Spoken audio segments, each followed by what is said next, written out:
Polar coordinates is a different system of Cartesian coordinates.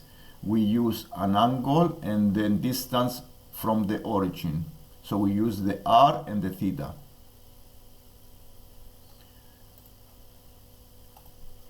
These are the formulas we use to convert from Cartesian coordinates to polar coordinates and the opposite. The r times the cosine theta is equal to the x coordinate. The r times the sine theta is equal to the y coordinate. We already know that the r square is equal to the x square plus y square, and the angle is arctan y over x coordinates. So to change Cartesian coordinates into polar coordinates, we need to know the r and the theta. The theta is the angle of the point relative to the origin. The r is the distance from the origin. In this exercise, I have Cartesian points and I want to find the polar coordinates. For example, taking the point root 3, -1. This is a point in Cartesian form. To find the polar form, we need to find the r, and the r square is equal to x square plus y square, so the r is 2, because it's 3 plus 1 is 4, or square root of 4 is 2. To find the angle, we see that the point lies on the 4th quadrant. So to find the angle, we use the inverse tan of 1 over root 3. And because the point is on the 4th quadrant, the angle theta is minus pi over 6.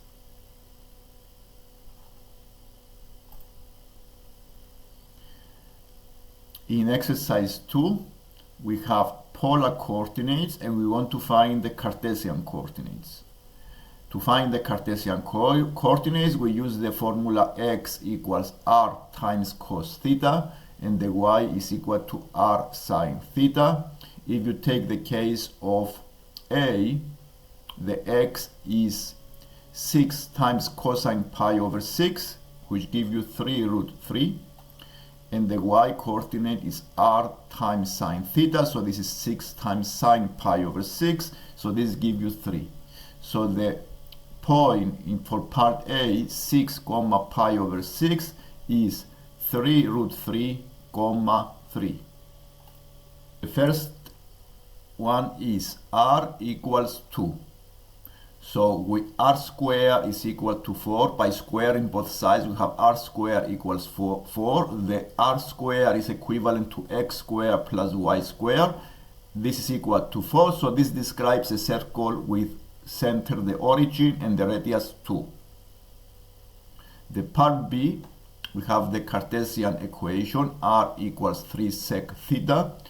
To find the Cartesian equation, we use r equals 3 over cos theta. We change the sec theta into 1 over cosine theta, and then by multiplying both sides by cosine theta, we have r cos theta equals 3. The r cos theta is the x, so the x equals 3. Equation r equals 2 cos square theta. We can times both sides by r square, and then the equation is r cubed equals 2r square cos square theta. The r cubed, we can write it as x square plus y square to the power of 3 over 2, because this gives you the r square, and then r square times to the power of 3 over 2 is exactly the same as r cubed. So this is r square, and when you raise to a power of 3 over 2, this is equivalent to r cubed. And the r square cos square theta is the x square times by 2, and this is the Cartesian form. In case you have r to the power of 5, you can write this r to the power of 5 as r square to the power of 5 over 2. And then you can replace the r square with the x square plus y square to the power of 5 over 2. And this gives you the Cartesian form. In this exercise, we need to find the polar equations for the following curves. The x squared plus y squared is equal to 16. So we can replace the x squared plus y squared as r squared is equal to 16, because r squared cos squared theta plus r squared sine squared theta give you this equation, which give you r squared equals 16. So the r is 4. So this describes a circle. The xy equals 4. You can write the x as r cos theta and the y as r sine theta, and then you have r squared sine theta cos theta equals 4. You can use the identity of the double angle formulas and write the sine theta cos theta as sine 2 theta over 2, and then you can rearrange the equation and write the equation as r squared equals 8 over sine 2 theta, which give you the 8 cosec 2 theta. And this equation is a polar equation. To write this equation in polar form, you can replace the x squared plus y squared with r squared to the power of 2. And this gives you r to the power of 4 is equal to 2r squared sine theta cosine theta. Here I expanded the x as r cos theta and the y as r sine theta, and give me the right hand side of the equation.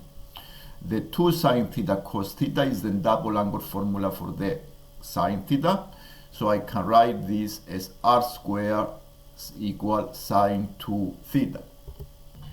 So here, to change this equation into the polar equation, taking the part c, x minus y equals 3, we can replace the x with r cosine theta. We can replace the y with the r sine theta. Subtracting the 2 and factorizing give you r bracket cos theta minus sine theta. Then you times both sides, you square both sides, and then you have r squared bracket square equals 9. You can expand the bracket square as cos squared theta plus sine squared theta minus 2 sine theta cos theta. The cos squared theta plus sine squared theta is 1. The 2 sine theta cos theta is the double angle formula of the sine theta, so it's sine 2 theta. So this give you, by division of by 1 minus sine 2 theta, r squared equals 9 over 1 minus sine 2 theta. And now we're going to sketching polar equations. In this example, I have r equals a bracket 1 plus cos theta. To sketch this, you put values for angle theta and then the r, finding the value of the r. So if you find the angle and the r, you can also plot points on the system and draw the graph, like you see with this example.